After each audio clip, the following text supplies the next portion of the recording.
good. It's a triple-double for Bella Earl. Goes matched up with a speedy guard. Great screen, spin move, layup, he missed it.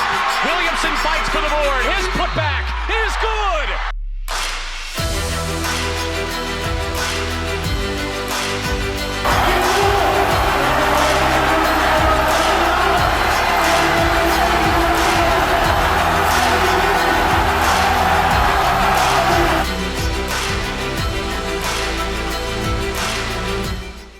What's up, everybody? It is another afternoon episode of the Straight Outta Whack podcast. We're recording this on Thursday afternoon, but we're going to be putting this out on Monday or Tuesday. CBU hasn't officially gotten back to me on recording with their men's basketball head coach, Rick Croy. So kind of pushing these previews for this week for the Seattle U women and the CBU men out a few days just because of that. So, but anyways, we've already talked with Seattle U women's basketball head coach Skyler Young earlier today. It was great. Good talk. A lot of excitement there. Now we're going to bring in one of his newcomers. He has a bunch of them, but we were specifically told to bring her on. Tai Kozlova, live from Seattle, Washington. I think, right? You're in the Emerald. Is it? It's not the Emerald City, is it? Is that what it's called? Seattle. It's Seattle. Okay. So you're in Seattle. So Tai, I got to ask, what brought you to Seattle University? Just out of curiosity. Honestly, the culture that Coach Sky is building here, the environment, and honestly, I just felt like home. And I really love the people. I really love their goals for the season, and I know it didn't take me long to make the decision. How did you know anything about Seattle University before you decided to commit to the Redhawks? Honestly, not much. Not much. I just had the conversation with Coach Sky, and I loved everything we talked about, and that was it. Very nice. Very nice. So you grew up in Russia, right? Am I correct on that? Yes, yes. There's no snow in Seattle. Are you going to be okay with that during the winter months? I will try to be okay with that.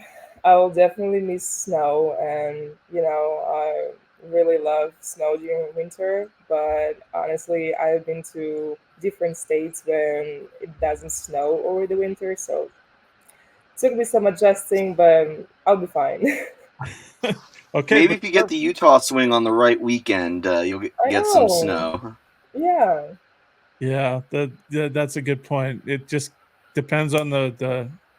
I live in Utah, so I know that those storms come and go. So like you may hit it when it's nice and white outside, but it does rain a lot in Seattle. So you're going to be able to handle that. Oh yeah, I love the rain, honestly. So okay, all right, that's a good thought. Tai, your coach Sky talked about. You guys have a lot of athleticism, maybe some more length than he's had last year. Can you talk about that? You yourself, he was talking about, the fact that you could play 1 through 5 basically with the way that you play your length and stuff like that. Talk about maybe what you're excited about in that aspect that coach was talking about. Mm-hmm. Yeah, I mean, we're all very excited about the group that we have here, that Coach Sky brought us all together.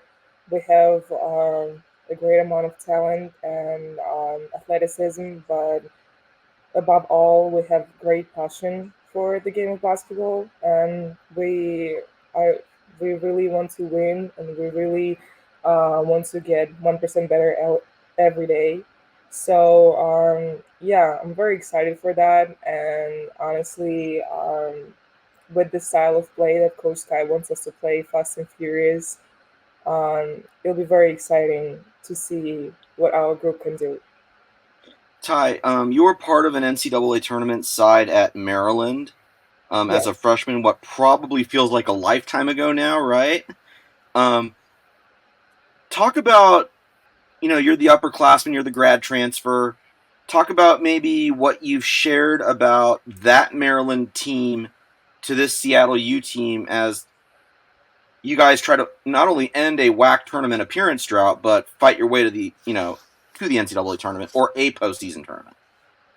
Yeah, I mean, honestly, the experience I've had in Maryland still helps me a lot throughout my college career, witnessing, the winning mentality, the championship mentality that we've had my freshman and sophomore years, and honestly, being able to carry on those lessons to, my other schools is honestly a great thing.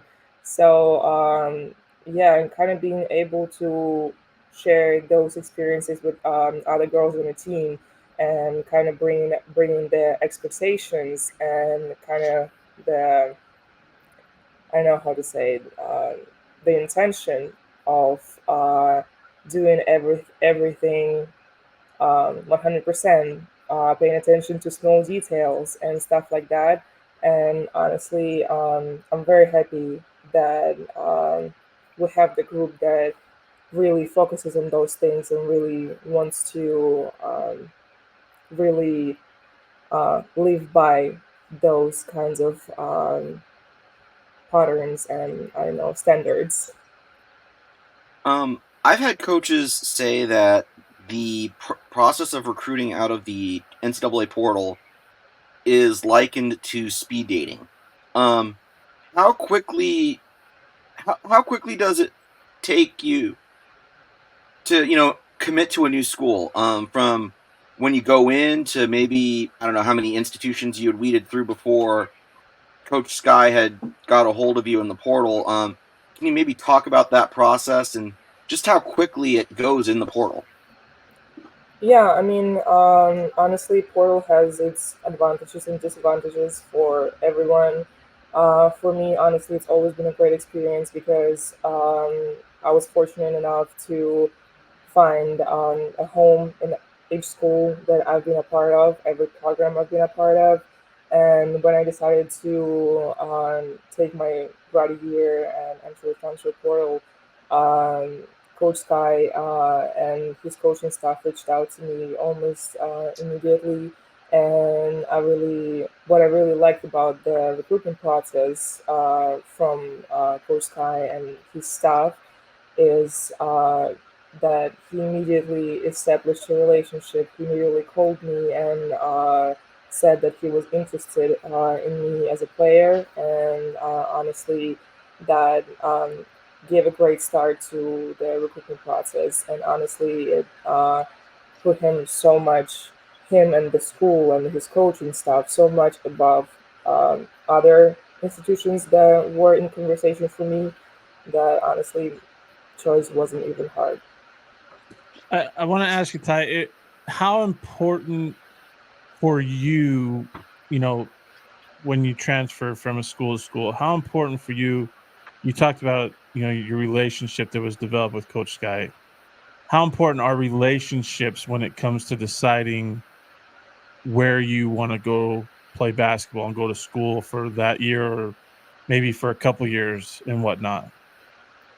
I mean, personally, for me, relationships are extremely important, especially um, having my family back home. And honestly, every school I decide to attend, I have to have some kind of relationship and connection to the team and the coaching staff, and our values have to align.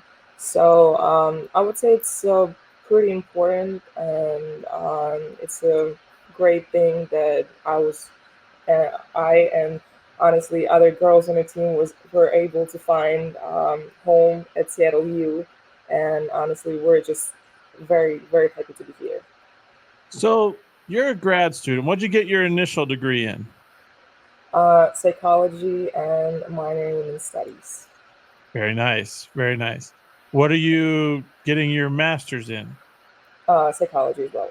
Okay. So I guess the question is, what do you want to do with that? What are you thinking about? Honestly, I'm trying not to, make set in stone plans, because honestly, after 5 years in America, or just living experience, I know that no plan comes true as you said it how you intended to. But for now, I have my mind set pretty much on doing mental health counseling after college, and really diving into counseling and helping people on the mental side of things. That's awesome. That's a great thing. That's a great thing. Tai, talk about the differences between the international game where you grew up in Russia and American basketball. I've heard that people who have made the jump say that maybe they're a little more physical internationally. Yeah, I mean, honestly, I was very fortunate to go to high school for a year before I started playing college basketball, which kind of prepared me a little bit. And also, my head coach there went to Michigan State, so she does have a lot of experience in college basketball and kind of prepared all of us on the team to the level of physicality and pace that American basketball has. Because honestly, in Russia or in Europe in general, it's a bit less physical, not as fast paced. So definitely, everyone who transitions from European style of basketball to American notices those kinds of things and definitely has to adjust. But honestly, it's a very fun way to play basketball, and the amount of passion, the amount of emotion that we are able to express on the court is honestly amazing, and I really love it. Do you, how do I want to say? Men's college basketball is the only form of basketball that has two 20-minute halves anywhere in the world. Do you ever just scratch your head and be like, you guys need to go back to four quarters, or do you not really care? I guess you could say, because it. I mean, honestly, I don't feel like even if I had that opinion about that, no one would really, take uh, take that into consideration. But honestly, if it works, it works. If it doesn't work, well, they should probably do something about it. But honestly, if it works for them, um, good. I like it. I like it. What have you learned about Seattle University and maybe just the culture there since, like, that's kind of jumped out at you since you got on campus? Yeah, I mean, I was very fortunate to get on campus a little bit earlier, and to kind of, you know, feel the atmosphere here and get a sense of what things are like here, because it's my first time on the West Coast, and honestly, by far, I really like it. And when it comes to the university, it's a pretty small school, which I really like because it gives you a sense of community, and you get to develop deeper relationships with everyone you meet. So that's something that I really appreciate about the school, and honestly about the athletic community as well, because everyone knows each other, everyone goes to each other's games, and it's pretty nice to be able to support other teams at Seattle U, and also seeing them invested in our success. So yeah. Okay, I got one question, Daryl, before you go on. When you first saw the Red Hawk Center and realized that's the gym that you're going to play your home games in, and nothing against the Red Hawk Center, it's perfect size. It's a great home court advantage. Let's put it that way. But in the arenas that you've played in before, was it a little bit of a shock to see maybe that it wasn't as big as what you played in before? Or does it matter? Honestly, I don't feel like the way the arena is structured really matters. It's the atmosphere that it brings.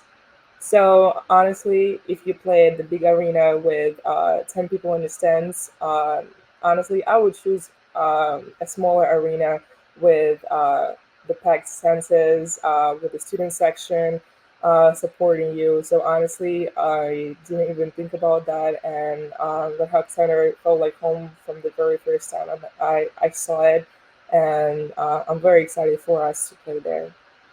I like it. I like it. Tai, obviously looking at the WAC, you're pretty well traveled in the world of college basketball, but I don't know that you've seen a conference with, 5 states, 3 different time zones like what we have in the WAC. How excited are you to experience the grind and the travel that is the Western Athletic Conference?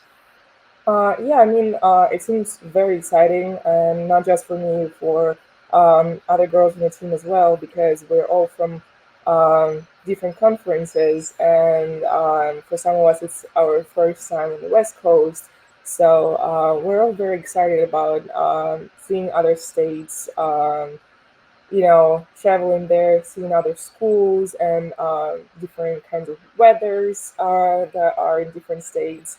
So yeah, it's going to be a pretty exciting experience, and I'm sure we'll remember it. I gotta ask, there is a bunch of girls, yourself included, on this team from different countries. Was there like any kind of competitive spirit during the Olympics or maybe other international competitions? Like, I mean, you've only been together for a few months, but I had to ask that. When I'm looking at the roster, I'm seeing Italy and Jamaica and Russia, and then there's the USA players. It's like a who's who of where's Waldo been around the world type, or where in the world is Carmen San Diego type deal. Uh, has there ever been those friendly competitions, in those aspects? Honestly, it would, from the outside perspective, it would definitely seem like there would be some kind of, a little bit friendly competition, or a little bit like friendly trash talking. But honestly, above all, we all share the love for the sport, and not for just basketball, but for sports in general, and the sense of competition it brings.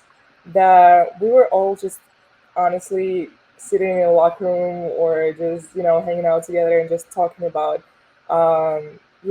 different athletes, winning medals, or competing in races. And honestly, I feel like we mostly discuss the sports aspect of it than for what country people are competing. So we just honestly talk like, oh, have you seen this game yesterday? Oh yeah, that was insane. So kind of this type of stuff. That's awesome. That's awesome. I figured I'd ask. When you got a bunch of people from different countries, you kind of have to, especially in Olympic year, right? Like you have to ask that. So, Daryl, let's go with your rapid fire questions. All right. So we'll start with, what is on the Netflix, Hulu, Peacock, Paramount type binge watching list this summer? Uh, so on Netflix, it's been Dairy Girls. It's what? Did you say Dairy Girls? Yeah, it's a great show. I really love it. It's very funny, um, very honestly smart, and has a great deal of historical context in there. So it's like my second time rewatching it in like 2 months. So that's what has been on my binge list. Nice. All right. What is your favorite Seattle off-campus dining spot? Ooh. Honestly, Seattle has a lot of those, and I would say that we live pretty close to Capitol Hill, so there's a lot of like food options. But I really like, I'm very afraid to mispronounce it, but we found this Venezuelan food place with plantains and like pulled pork and rice and beans. So that has been the go-to spot. Can you take a Oh. crack at the pronouncing it? The Venezuelan food, Yeah. I would say, yeah. Yeah. Can you take a shot at pronouncing the name of the place? Ooh, I genuinely don't know. What does it? I Okay. What does it start with? I I'm having a blank here. I'm honestly I just know where it is. I don't know what I'm getting. I know, that I'm enjoying the food a lot. That's all I know. That's all right. All No right. worries. Outside of the Olympic basketball, what was your favorite event to watch in the Olympics this year? Um, I really like gymnastics. I really like gymnastics and swimming. And honestly, I feel like Olympics is such a great event that celebrates sports so much that honestly, I was watching Olympics 24/7, and I think I've watched all kinds of like sports there. But gymnastics and swimming, I think, were the top ones. Okay, before we go on, I gotta ask: is it called Papa Ripa's Venezuelan food? I think so. I I think just looked it so. up. That's the one that I found close to the university, so I just had to ask. Just had to ask. No, that's okay. All right. Have you mastered the art of sleeping on an airplane yet? Oh yeah, yeah. I feel like I've had a lot of, and not just me, everyone who plays college basketball or is from overseas has mastered the art of sleeping on a plane, and we all have our little tricks and things that we do. So yeah. All right. When you saw the wax schedule come out, was there a particular trip that you're looking forward to this year? Um, Honestly, yes. I mean, we all look forward to all of the trips and being able to compete and play and celebrate the game of basketball. But we I have a teammate from Utah who is always speaking so highly about the state and how beautiful it is there, and what kind of landscapes and what kind of nature is there. So I'm pretty excited to see Utah and honestly also meeting her family and having that kind of experience. That's Sheridan Liggett from Yep. Maple Mountain Yeah. High School. Yep, she's right. Utah is beautiful, and you'll be interested to know when you go, like Orem, Utah, where Utah Valley is.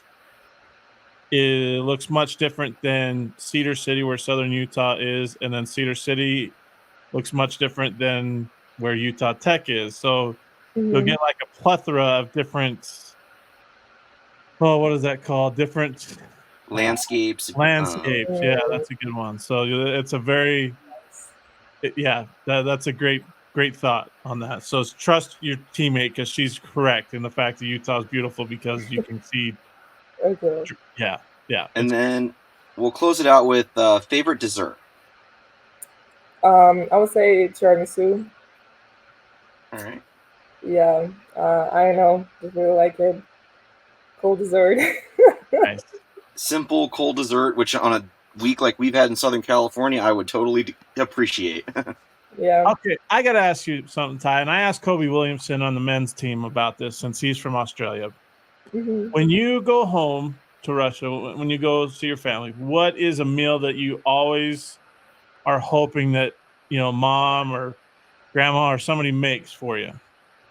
Oh, yeah. Honestly, we as a family will have a lineup of things that they prepare for me when I come home. Um, I would say Russia is pretty big on like soups and salads. So honestly, it doesn't matter if I come home, if my flight lands at like 6 in the morning, I'll still eat all this food in the morning or at night. It doesn't matter because it is just so good and so delicious. And we have this soup called borscht. It's like red soup with like vegetables and meat, and it is amazing. So I feel like that's that's the one. 6 a.m. soup. I like it. I like it. That's awesome. That's awesome. Well, Ty, we appreciate your time today on the Straddle Whack podcast. Good luck this season. Stay healthy. That's a big key. And finally you're in the whack for the Redhawks. So they've been to the NCAA tournament before. Maybe finally you're in the whack is the next time that they get to go. So good luck this Yes. season and appreciate your time. Thank you so much. You're Thank you. welcome. Have a great rest of your day, everybody. Thanks for listening to the Straight Outta Whack podcast. You can find us on Apple Podcasts, Spotify, and other podcasting platforms. Be sure to subscribe so you never miss an episode. Remember to follow Whack Hoops Nation on all your favorite social media platforms.